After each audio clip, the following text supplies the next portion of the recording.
अब उस घटना का अपडेट जो सुर्खियों में रही। एक आरोपी गिरफ्तार हो चुका है, दूसरे की तलाश जारी है। स्कूल में अब बच्चों के बजाय पुलिस की मौजूदगी है। इलाके में दहशत है और स्कूल में पढ़ने वाले छात्रों को अब पढ़ाने वाले छात्रों के दिल में खौफ दोनों के नजर आ रहा है।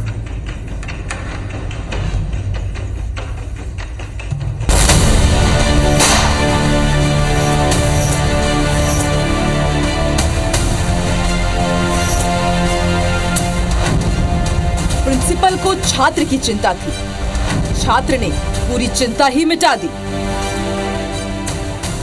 पिता से शिकायत नहीं आई रास, बाथरूम में मिली प्रिंसिपल की लाश। स्कूल नहीं आया, डांटना पड़ा भारी। आरोपी छात्र ने कर ली थी पूरी तैयारी। छात्र के स्कूल न आने और लापरवाही बरतने पर प्रिंसिपल और स्कूल के सभी टीचर परेशान थे। उसके भविष्य की चिंता ने उन्हें छात्र को टोकने पर मजबूर कर दिया। पहले तो उन्होंने छात्र को समझाने की कोशिश की, कई बार छात्र को डांटा भी, लेकिन जब वो नहीं सुधरा तो प्रिंसिपल सक्सेना ने छात्र के पिता से उसके स्कूल न आने पर शिकायत कर दी। छात्र जब घर पहुंचा तो पिता ने बेटे को खूब डांटा और स्कूल जाने और सीरियस होकर पढ़ाई करने की हिदायत दे दी। छात्र को पिता की डांट से ज्यादा प्रिंसिपल की शिकायत पर क्रोध था। वो गुस्से से जल रहा था, उसके अंदर बदले की आग धधक रही थी। उसे कुछ भी सूझ नहीं रहा था। रात जैसे तैसे बीती और जैसे ही अगली सुबह हुई वो स्कूल के लिए तैयार हुआ।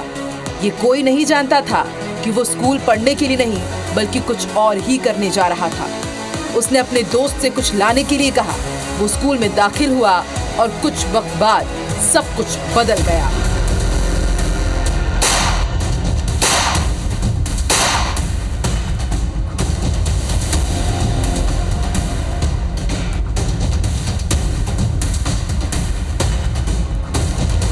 स्कूल पूरी तरह छावनी में तब्दील हो गया।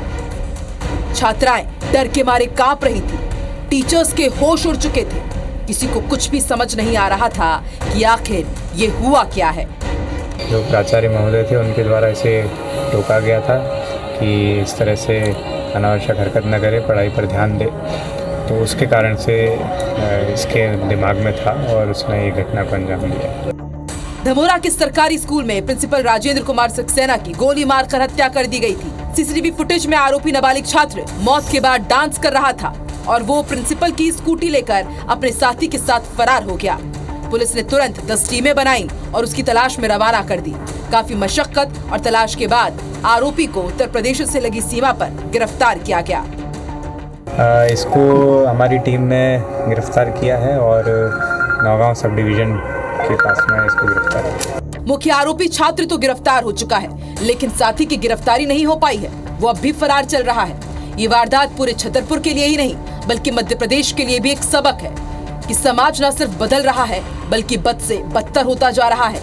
अगर खुद को और अपने घर वालों को सेफ रखना है तो अपने बच्चों को वक्त दें, उन्हें सही और गलत, अच्छे और बुरे की समझ दें, वरना जिस तरह से हालात बदल रहे हैं कब क्या घटे कुछ कहा नहीं जा सकता।